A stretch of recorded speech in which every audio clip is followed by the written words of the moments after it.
Well, for those of you that know me, you probably know me as a pretty emotional guy. I go to the games, I sit in the stands, I yell, I make a lot of noise. I get really wrapped up in the highs and the lows of being a Toronto FC fan. That's one of the reasons why I've done this blog. It's certainly not to make money. It's just to actually share my passion with everybody. And man, oh man, oh man, is it a tough day to be a TFC fan today. One of the most disheartening losses in club history, coming so tight on arguably one of the most heartening victories in TFC history last week in our first game in the CONCACAF Champions League. Well, if you saw the game last night, you know what happened. I'm not going to really get into the nitty-gritty again. I think other people are doing it already, and I want to just sort of get some high-level commentary out there. Obviously, once again, a team from North America gets screwed over in Central America. It's a story we've seen before, and with, frankly, I think the corruption in CONCACAF, which starts right at the top, I think it's going to be going on for a long, long time. We had a diving, dishonorable bunch of bastards from Panama in the name of Arabe Unido.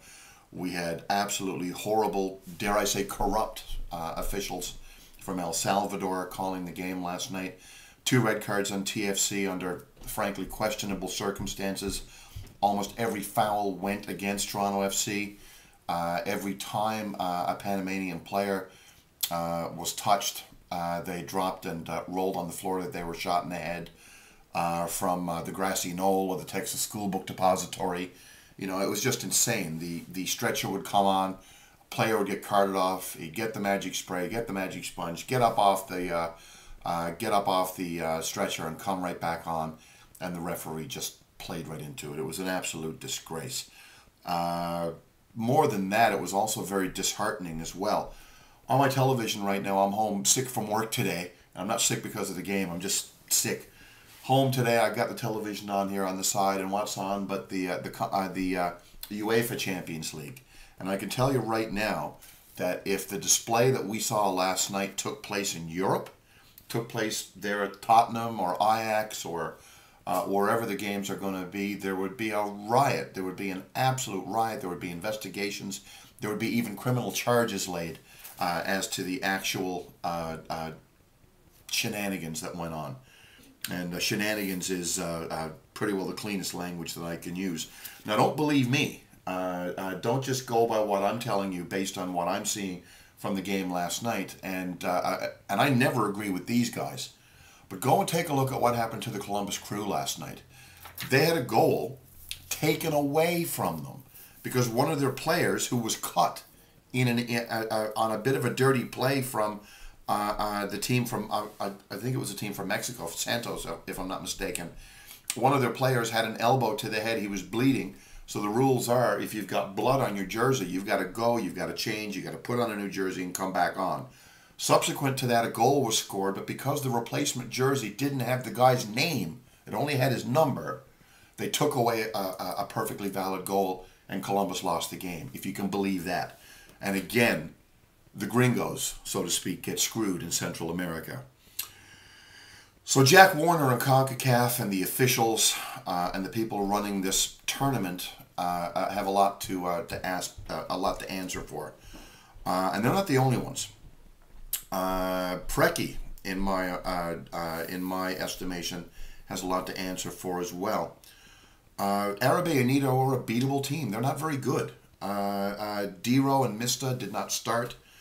Stefan Fry didn't even come to Mexico, even though John Conway played well in the game last week. And Milos Kocic, if you've seen the highlights, I'll actually put him up on the blog today, made arguably the TFC save of the year right at the end of that game. And who knows, maybe that'll be absolutely critical on goal differential as we get later into the group stage of the Champions League. But he acquitted himself very well last night. Now, we all knew that these shenanigans, this BS was going to happen last night. We knew that the pitch would be bad. We knew that the facilities would be bad. We knew that the refereeing would be abysmal. We knew that they'd be diving like Greg Louganis, 2.5 twists in the pike position. We knew all of that was going to happen. But yet, we played right into it. No Mista. No Diro. For that matter, at the half, when we're down 1-0 and down a man, D-Row comes on, and Mista sits on the bench.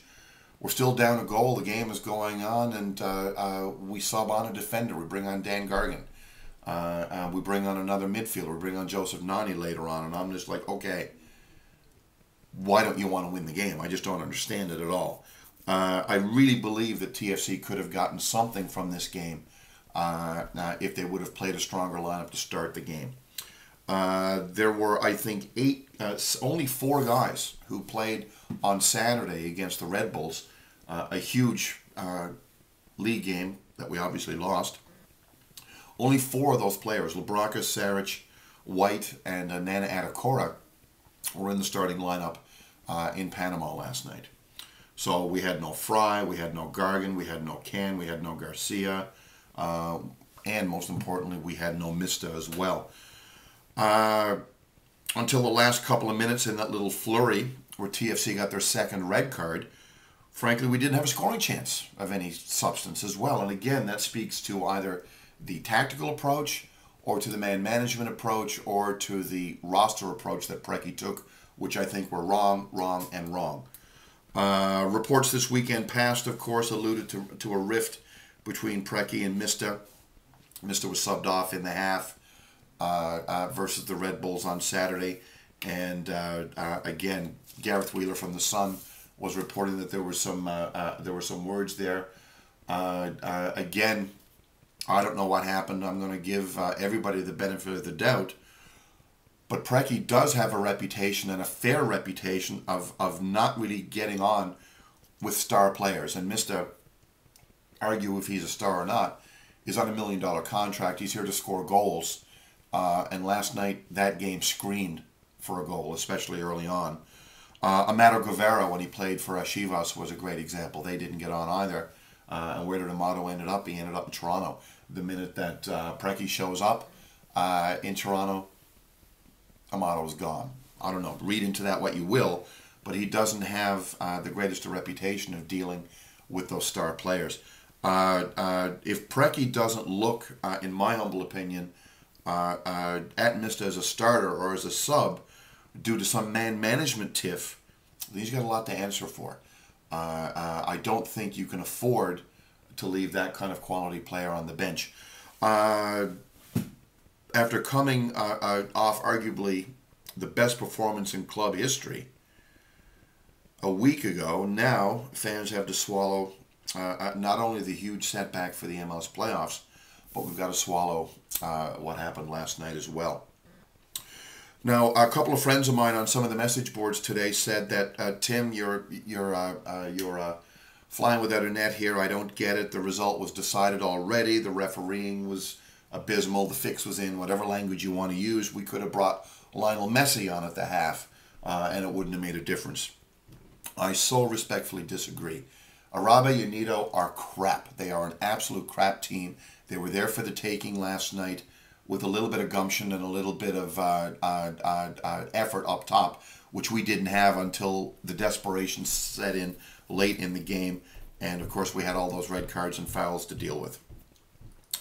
We had to know going in that this was how it was going to be. We knew going in that, at least TFC fans did, I think, we knew going in that we were going to have this really, really difficult game to play. We were going to have shitty, pardon my language, shitty refereeing, shitty opponents, shitty facilities, you name it. It was going to be bad, yet Preki decides not to play anything near what would be a full squad. And I understand he's got the league. I understand that the MLS playoffs are on a knife edge right now. But no Fry, no D-Row, no Mista, 3 of our best players, Fry not even coming to Panama, tells me obviously that Preki is taking the league much more seriously. Maybe he is. But I really think it's way too early to choose one over the other. I don't think at this stage, even after last night, I don't think at this stage that success in the Champions League or success in getting into the MLS playoffs are mutually exclusive. I don't think at this stage today we've got to choose one over the other. I think both are still doable with the team that we have and with the right results and with the right effort. But in the last 2 games, I think we've made it a lot harder. on ourselves. And I don't know how it's going to end up.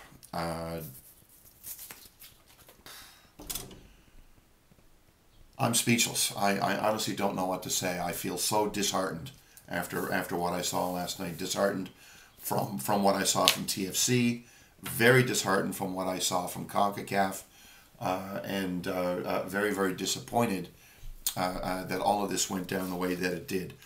But I suppose it could be worse. I could be working at the TFC ticket office. Because I can tell you right now, getting rid of those tickets for the remaining games of the CONCACAF Champions League is going to be a real hard sell after that absolute farce that we saw last night. So the boys come back today. They probably take the day off and they start prepping for huge game number 3 in a row, number 4 in a row, I should say, against the MLS champions Real Salt Lake. TFC has to win on Saturday. Dare I say it's a must-win at this point. And they're a very, very good side that dismantled Toronto when we played them in the spring, and we've got them twice more in the Champions League as well. So I think there might even be some early bad blood in that game. An absolute must-win on Saturday. This Mr. stuff's got to get straightened away. This man management stuff has to be addressed, and TFC has to find a way to bag 3 points on Saturday. And I really hope they do, for the sake of the team and for the sake of the fans, because last night really, I think, took the wind out of a lot of people's sails. And the only way to get over something like that is to have a real positive result this Saturday evening at BMO Field. So I'll have another blog up on Sunday. You guys have a great week, and let's try to put all of this negativity behind us and hope that we can find a way to win on Saturday. Cheers for watching, and we'll talk to you soon.